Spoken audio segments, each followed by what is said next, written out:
Hindi mo pwedeng magtakda ng kondisyon sa digmaan na natalo ka at talo tayo rito. Ito lang ang realidad ng sitwasyon na hindi na talaga nakikita ng mga Europeo ang kinabukasan para sa kanilang sarili. Natalo tayo at malalim ang epekto. Ibig sabihin, kinikilala ng United States na multipolar na ang mundo. Sa isang multipolar na mundo, hindi ka pwedeng nasa lahat ng lugar, kaya kailangan mong mag-prioritize. Yan ang Asia ng Amerika.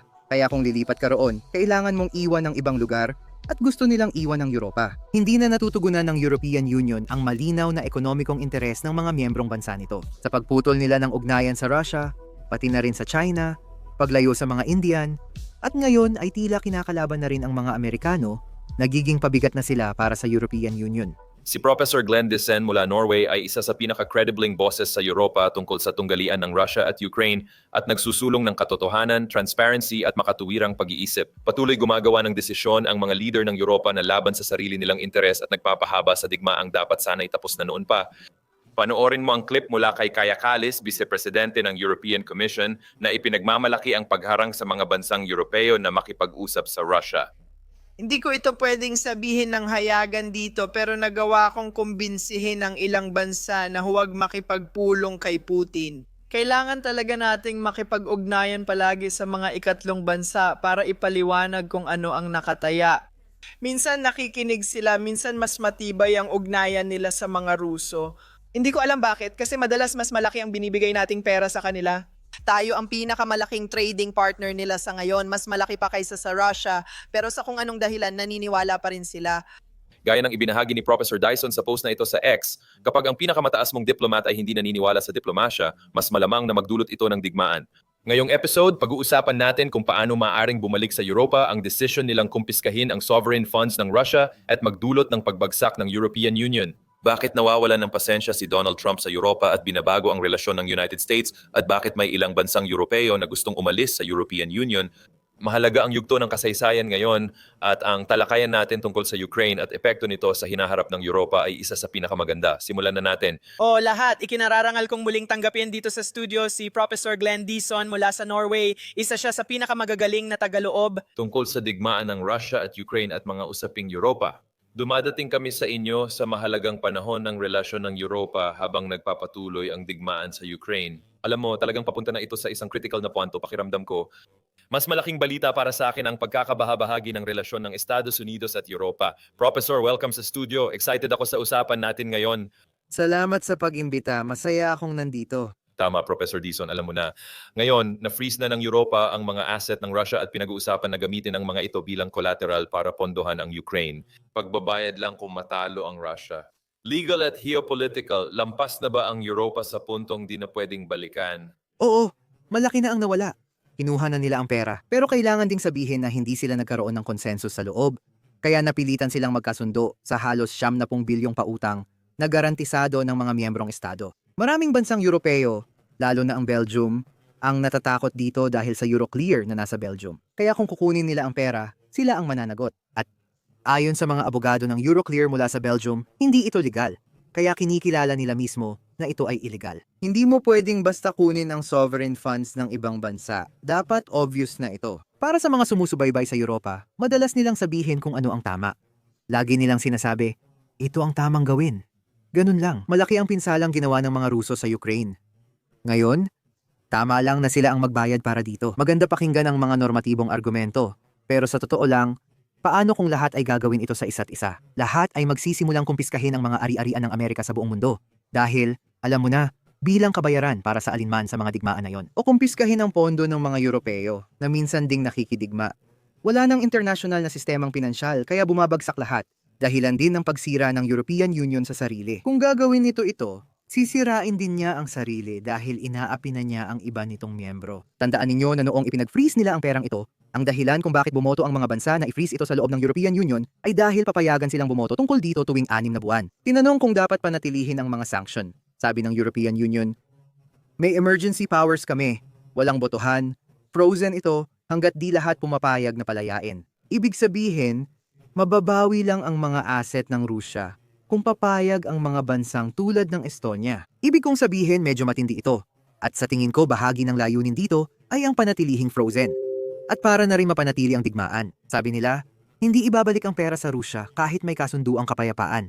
Ito ang bagong panukala nila. Hindi nito kasama ang pagbabalik ng pera ng Rusya. Sa tingin ko, napakasira talaga nito sa pinakaugat.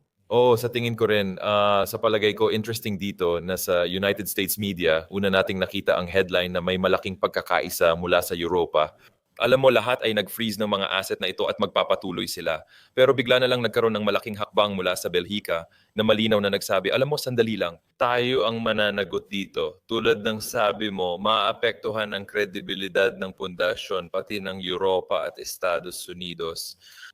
At gusto ko ang punto mo dyan, tama, kung wala tayong mga patakaran na ito, puro kaguluhan na lang, di ba? Hindi maayos ang lipunan natin. Ano ang ibig sabihin nito sa Europa ngayon? Ipinapakita ba talaga nito sa atin kung gaano kahina ang European Union ngayon? Hindi napakahina nito. At sa tingin ko bahagi iyon ng dahilan kung bakit ito irasyonal.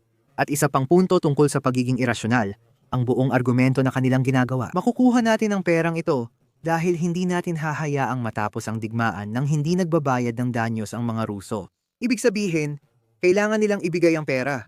Pero hindi natin pwedeng diktahan ang kondisyon ng digmaan dahil natalo tayo. Yan lang ang realidad ng bagay na ito. Pero muli, patuloy pa rin ang paggamit ng mga pamantayang salita. Ibig sabihin, hindi raw ito ang tama, hindi ganito o ganoon. Wala namang pakialam ang iba kung natalo ka, di mo pwedeng diktahan ang kondisyon. Kaya wala talagang may saysay dito. Pero sa tingin ko, nabanggit mo ang kahinaan ng European Union, pero hindi lang ito sa loob, kung paano nag-aaway-away ang iba't ibang miyembro sa isa't isa. Tandaan mo, noong iminungkahi ng mga Belgian na, hindi natin ito magagawa dahil sisirain ito agad ang isang bansa.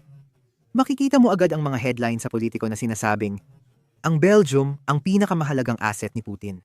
Ganito ang ginagawa natin sa isa't isa, pati sa mga bansa, politiko, mamamahayag, at akademiko. Kung sino man ang hindi sumunod sa linya ay pinapahiya, tinusubukang pahiyain, pahinain, o sirain.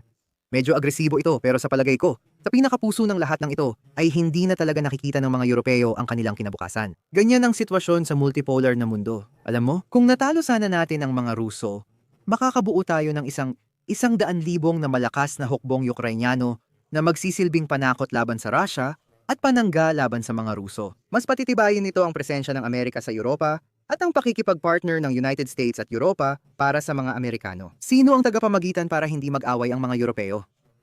Baka mas mahalaga rin tayo balang araw, pero talo tayo at malalim ang epekto. Ibig sabihin, kinikilala ng United States na multipolar na ang mundo. Sa isang multipolar na mundo, hindi ito pwedeng nasa lahat ng dako. Kaya kailangan mong mag-prioritize. Yan ang Asia para sa Amerika. Kung lilipat ka doon, kailangan mong iwan ang ibang lugar. Gusto nilang iwan ng Europa. Kaya wala pa tayong malinaw na sagot ngayon. Ngayon may pwesto na ang Rusya sa usapan sa Europa at hindi na pwedeng isantabi ang kanilang mga alalahanin sa seguridad. Hindi na uunahin ng mga Amerikano ang Europa. Kasi bakit pa nila uunahin?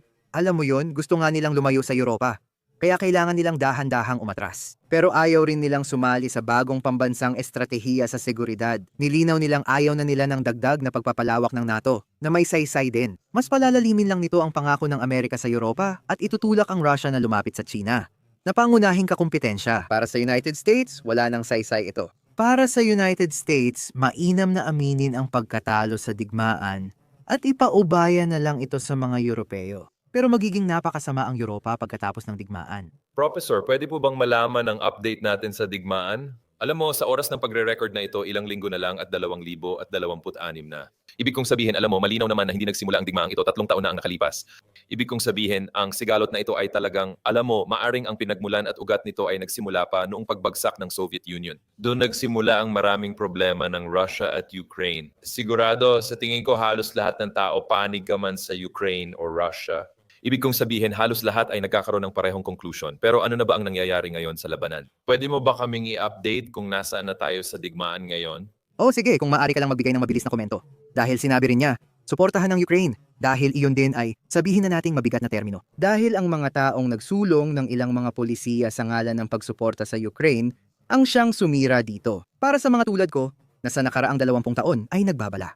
Sa ngalan ng Diyos, huwag ninyong subukang hilahin ang Ukraine papasok sa NATO. Masisira ang Ukraine. Pinalabas na kontra ako sa Ukraine.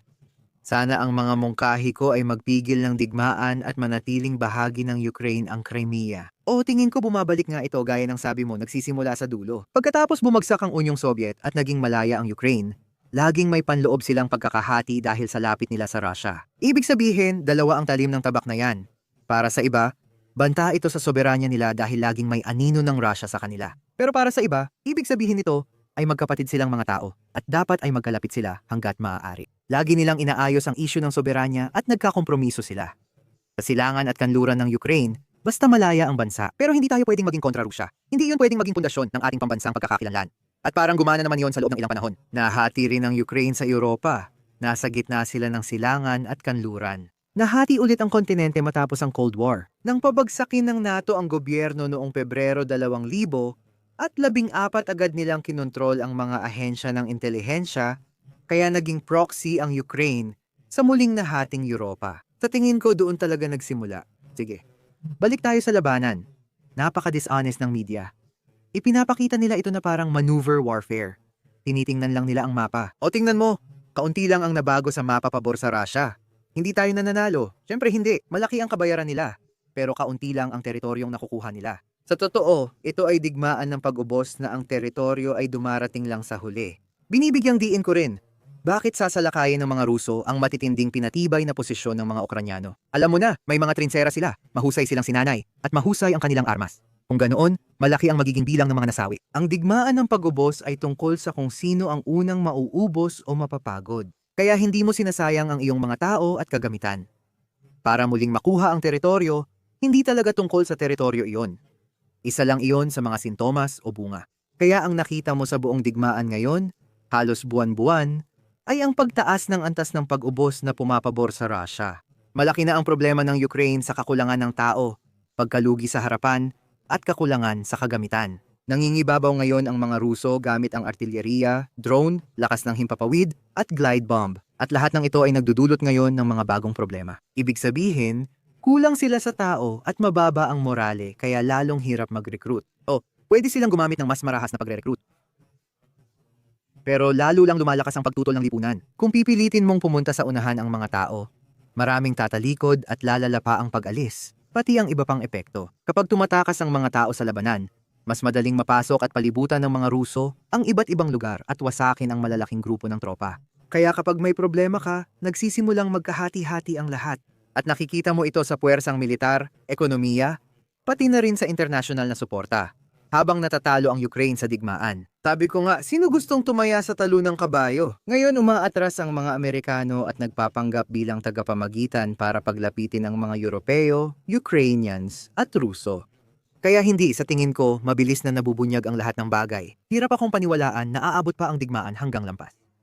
2026, pero pwede rin akong magkamali. Tama ba? Tama ba? Sa tingin ko, ang nakaka-interest ngayon ay nagsisimula na tayong makakita ng ilang matataas na opisyal sa Estados Unidos na alam mo na nagsisimula ng aminin ang katotohanan. Alam mo yon? Nung nakaraang linggo, may isang napaka-viral na video clip na lumabas at ito ay mula kay Amanda Sloat na siyang director ng Europa. Siya ang namahala sa patakarang panlabas sa Europa sa ilalim ng Administrasyong Biden.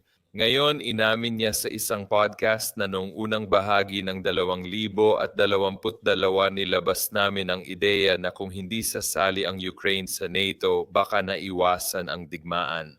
Sa huli, nagpasya kaming itulak silang lumaban. Tingnan mo, mahirap talaga ang tanong tungkol sa NATO. Alam mo yon? Ibig kong sabihin, nagkaroon kami ng ilang pag-uusap kahit bago pa nagsimula ang digmaan tungkol sa ano kung umalis na lang ang Ukraine at sabing, sige, alam mo na, sa Russia. Hindi na kami sasali sa NATO kung iyon ang makakapigil sa digmaan at pananakop.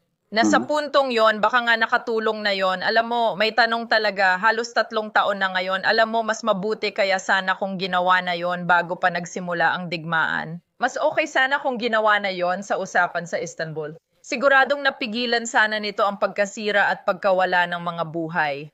Sa tingin ko, ang pagpapalawak ng NATO ang palaging naging pangunahing problema rito. Pero nitong mga nakaraang taon, kahit sino magsabi niyan agad binabalewala sa Western media. Tama ba? Matatawag kang tagapagtanggol ni Putin at pupunahin dahil parang sinusunod mo ang linya ng Kremlin o nagkakalat ng Russian propaganda. Sa palagay ko, unti-unti na nating nakikita ang pagbubunyag nito lalo na dito sa Estados Unidos, kung saan nagigising na ang mga tao sa katotohanan ng ating mga pagkakamali sa Ukraine at sa sariling patakarang panlabas. O tingin ko ito ay dahil may 2 landas ang digmaang ito sa larangan ng labanan. Pero mayroon ding digmaan ng mga kwento. At dahil ang ating mga pinunong pampulitika, syempre, sila ang nagtakda ng digmaan. Isang tuloy-tuloy na digmaan, ayon kay Zelensky noong Marso 2022. Yun ay maraming mga bansa sa kanluran. Ilang mga bansang kanluranin na gusto nilang maging isang mahabang digmaan ito. Binigyang diin niya na mangyayari ito, kahit masira ang Ukraine. Dahil tinitingnan ito ng mga bansa sa kanluran bilang paraan para pahinain ang Russia gamit ang mga Ukrainyano. Ito ay sa isang panayam kasama ang mga ekonomista. By the way, kaya mahalaga talaga ang naratibo ngayon. Kung gusto mo ng mahabang digmaan laban sa Russia, ano ang gagawin mo? Una, sisirain mo ang kasunduan sa kapayapaan sa Istanbul noong simula ng 2022 at nagawa na iyon. At pagkatapos, syempre, ayaw mong magkaroon ng anumang diplomatikong kasunduan. Dahil dito, pinutol ng mga Europeo at Amerikano ang diplomatikong ugnayan at komunikasyon sa Rusya. Ayon sa European Union Foreign Policy Chief, mareresolba ito sa digmaan. Ano bang mahalagang kwento ang kailangan mo? Sabihin mong ito'y walang dahilan. Sentro ito ng aming propaganda. Dahil kapag tinanggap mo na wala itong dahilan, ipinapakita na parang biglaang oportunidad lang ito para sa militar ng Rusya, na isang araw ay nagising at ginusto lang ng mas maraming teritoryo. Sa ganitong sitwasyon, hindi ka dapat makipagkompromiso dahil ito'y magiging pagpapalubag-loob lang. Lalo lang nitong gagantimpalaan ang mga Ruso sa pananakop nila. Kaya, ang tanging magagawa natin ay magpadala ng mas maraming armas hanggat maaari para tumaas ang magiging gastos nila kumpara sa mga benepisyong makukuha nila. Kaya ito rin ang dahilan kung bakit puro armas lang ang ipinapadala at walang diplomasya. Ito ay isang lohikal na konklusyon mula sa naratibong ito na walang provokasyon. Pero gaya ng sinabi mo, ang naratibong ito ay walang pinanghahawakan. Nakakatawa. Noong 19 inamin ng mga lider ng kanluran na ang pagpapalawak ng NATO ay banta sa Russia. Noong 2008 nangako tayo sa NATO membership. Tinabi ng CIA Director William Burns na ito ang pinakapulang linya. Maaaring magdulot ito ng digmaang sibil at direktang pakikialam ng Russia. Sabi ni Angela Merkel, kung ipapasok ang Ukraine sa NATO, deklarasyon ito ng digmaan. Kaya kalokohan ito. Alam na natin lahat ng ito. Kaya kinailangan nating supilin ang lahat ng tumututol dahil naghahanda tayo para sa mahabang digmaan. Kung sinabing ang pagpapalawak ng NATO ang sanhi ng sigalot, may solusyong pampolitika ito. Hindi ito bagay sa kwento natin tungkol sa digmaan. Kaya ito raw ay propaganda ng Russia. Sino mang nagsasabing si Zelensky ay hindi si Churchill o may corruption doon, sila rin daw ay mga propagandista ng Russia. Walang corruption sa Ukraine. Sinabi mong sinabotahe ng British at Amerikano ang kasunduang pangkapayapaan sa Istanbul. Dumarami ang propaganda ng Russia at natatalo ang Ukraine sa digmaan. Kung ganun, pinapahina mo ang suporta ng publiko sa digmaan, kaya propaganda rin ito ng Russia. Hindi epektibo ang mga parusa. Propaganda lang ito ng Russia at layunin mong bawasan ang tiwala at suporta ng publiko sa mga parusa. Kung inisip mong Amerika at Ukraine ang may gawa ng Nord Stream imbes na Russia, propaganda pa rin ng Russia yan. Kaya tinatanggihan kahit matibay ang argumento. At ngayon, alam na natin ang lahat ng ito. Pero sunod-sunod, lahat ng tinanggal at tinawag na propaganda ng Russia, napatunayan na lahat na totoo. Kaya may krisis ng pagiging lehitimo, sa tingin ko, na unti-unting lumalaganap sa buong kanluraning politika. Tungkol sa mga kasinungalingang sinabi natin para magpatuloy ang digmaan na ito, natatagal pa. Oo, tama. At sa tingin ko lumalabas na ang katotohanan. Ayon sa Bloomberg, sinabi ni Pangulong Emmanuel Macron na dapat makahanap ng paraan ang Europa para direktang makipag-usap sa leader ng Russia habang itinutulak ng United States ang usapang pangkapayapaan. At sa tingin ko, napaka-interesante ng balitang iyan dahil ilang oras lang matapos mabigong magkasundo ang European Union kung paano gagamitin ang mga nakapirming asset ng Russia, na pagtatanto nila na sila mismo ang kailangang magpondo para sa Ukraine. At ngayon, siguro napagtanto na rin nila na baka sa diplomasya kailangan nilang makahanap ng paraan para makipagtrabaho sa Russia. Sa tingin ko, logical iyon dahil geographical hindi mawawala ang Russia at palaging katabi ng Europa ang hangganan nito. Lagi talagang darating ang panahon na kailangan mong makahanap ng paraan para makipagtrabaho sa mga Ruso dahil kailangang mangyari ang mapayapang pamumuhay sa hinaharap. Pero medyo matapang na pahayag yon mula sa Pangulong Francis. Sa tingin ko dapat nang mapansin at kilalanin ng mas maraming leader ng Europa ang isyong ito. Oh, sa tingin ko dahil ito na ang dulo ng linya. Gaya ng sabi ko, nawala na sa atin. Hindi rin nakakagulat na si Macron yon dahil matapos salakayin ng mga Ruso, siya lang ang leader ng Europa na patuloy na nakipag-usap kay Putin para maghanap ng solusyon.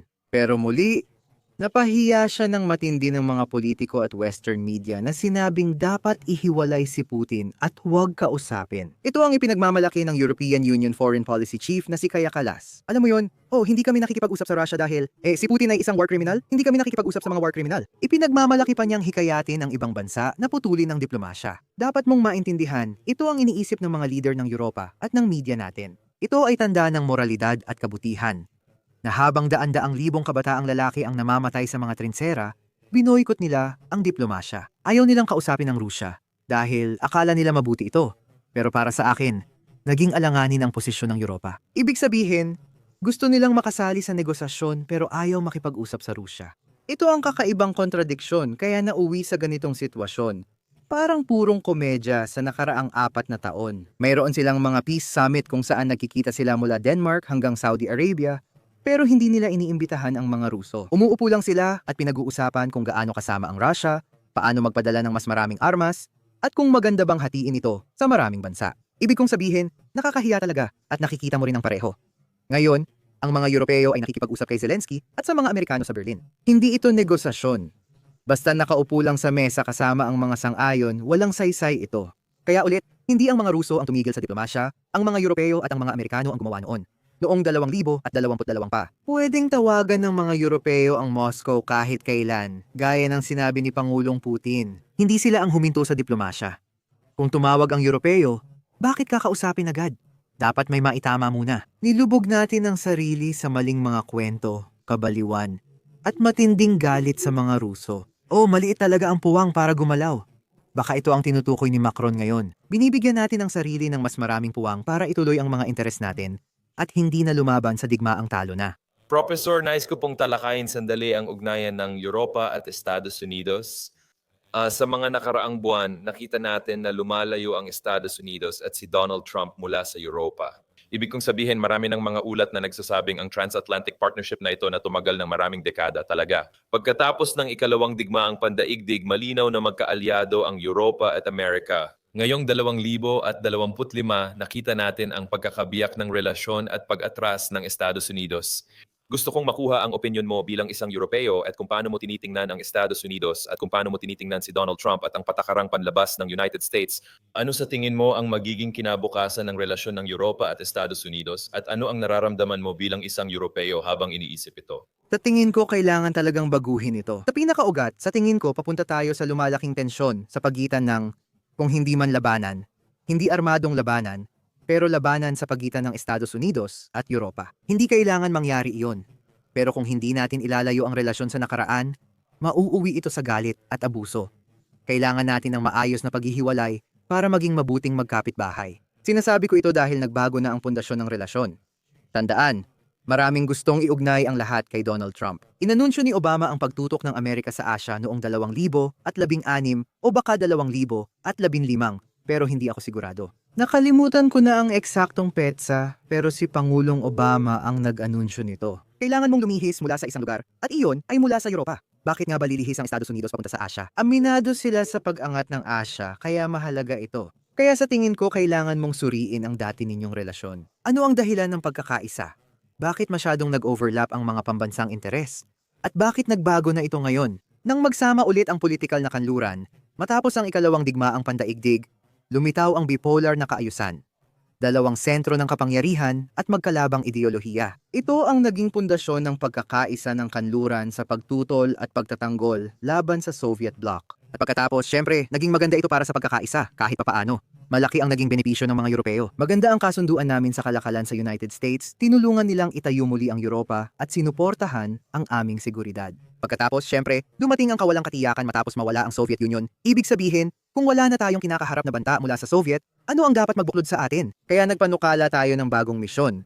Sa madaling salita, kolektibong hegemonya. Pwede tayong maging junior partner ng Amerika sa panahong ito ng unipolaridad. Ito ang ideya. Sa sistemang ito, tutok pa rin ang United States sa Europa at magpapatuloy ang suporta sa ating seguridad. May saysay ito sa malaking bahagi. Ngayon, ang unipolar na sandali. Ito ang dahilan ng pagpapalawak ng NATO. Kailangan ng bagong layunin. Hindi ito conspiracy theory. Opisyal itong pahayag ng NATO. Kailangan natin ng bagong layunin at palawakin. Kaya't kailangan ng misyon sa labas ng teritoryo. Ibig sabihin, interbensyonismo. Ito ang naging pundasyon ng pagkakaisa noong unipolar na panahon. Pasensya na sa haba ng sagot ko, pero ang punto ko, kapag nasa multipolar na mundo ka, ano na ang susunod? Maraming sentro ng kapangyarihan ngayon. Ano ang gagawin mo kung ikaw ang Estados Unidos? Kung may pag-angat ng China at Asya bilang pangunahing rehiyon, hindi mo na kayang maging nasa lahat ng lugar. Ngayon, kailangan mo nang magtakda ng mga prioridad. Gusto mong mag-focus sa Amerika, sariling bakuran, at tumingin sa Asya kung nasaan ang China. Pero ang Europa ay tiyak na hindi na mataas ang prioridad ngayon. Kaya bakit mo papalalawakin ang iyong sarili sa pagpapalawak ng NATO? Wala itong saysay. Lalalim lang ang pangako ng Amerika sa Europa at mas lalayo ang mga Ruso at mapapalapit sa mga Tsino. Walang saysay ang lahat ng ito. Sa palagay ko, ito rin ang makikita mo sa bagong estratehiya sa seguridad ng Estados Unidos. Sabi nila, walang dagdag na pagpapalawak ng NATO at walang matinding salita laban sa mga Ruso na ikinainis ng mga Europeo. Malakas na pinagalitan ang mga Europeo dahil sa paggamit ng civilizational erasure to. Sinasabi nitong sinisira ng European Union ang Europa sa iba't ibang paraan. Ang ekonomiya, demografiya, at pagpapalaganap ng kanilang kultura at sibilisasyon. Pero may saysay naman ito. Siyempre, hindi nila kailangang gumamit ng ganitong mga tahasang salita. Pero sa kabuuan, sa isang multipolar na mundo, iba-iba ang direksyon ng ating mga interes. Hindi na prioridad ang Europa. At ang ideya na ang mga Europeo, ang United States, ay dapat mag-subsidize sa Europa habang ang Amerika ay nahihirapan ng makipagkumpetensya sa China, wala na talagang saysay iyon. Kaya naman nakikita mo na ngayon ang lahat ng mga pangyayaring ito at ang nangyayari ngayon ay nakikita mo na itong European Union. Tatlo na binubuo ng United Kingdom, Pransya at Alemanya ay nagsisimula ng direktang sumalungat sa mga interes ng United States at pinahihina ang posisyon ng Amerika. Samantala, may lumabas na ulat mula sa Estados Unidos na nagpapakita na gusto nitong, sa tingin ko, buwagin ang European Union. Nakikita nito ang mga MAGA na kaalyado tulad ng Austria-Hungary, Italy at Poland na dapat umanong alisin sa European Union at gawing malalayang soberanong estado. Naaayon din ito sa pambansang estratehiya ng seguridad, kung saan sinabi ng United States na palalakasin ang oposisyon sa European Union dahil sa pagtutol sa European Union, maililigtas umano nila ang sibilisasyong Europeo. Ito ang buod. Papunta tayo sa banggaan, pero lagi kong sinasabi, hindi ito kailangan. Sa palagay ko, dapat lang nating baguhin ang relasyon, pero manatili tayong magka-partner. Marami tayong magkaparehong interes, may mga magkakatulad tayong pinanggalingang mga halaga. Pero ang pilitin tayong magsama ay masyadong malapit. Walang silbi iyon dahil iba na ang ating pambansang interes. Kaya sa tingin ko, oo, kailangan talagang may gawin pagdating sa pamamahala ng ugnayang ito. Kung hindi, magkakaroon lang ng dalawang magkaibang panig na magbabanggaan, na sa tingin ko ay malungkot. Oo, sang-ayon ako. Salamat sa pananaw mo tungkol sa isipan ng Europa at sa hinaharap. May nabanggit kang kawili-wiling punto. Ibig kong sabihin, may mga bansa bang posibleng umalis sa European Union? Sa tingin mo ba posible talagang mabuwag ang European Union sa hinaharap? Sa tingin mo ba posibleng mabuwag ang European Union at mas maraming bansa ang maghangad ng independence? Hindi, palagay ko lang yun. Halos ganoon na nga. Well, ang European Union ay may layunin, may dahilan kung bakit ito nabuo.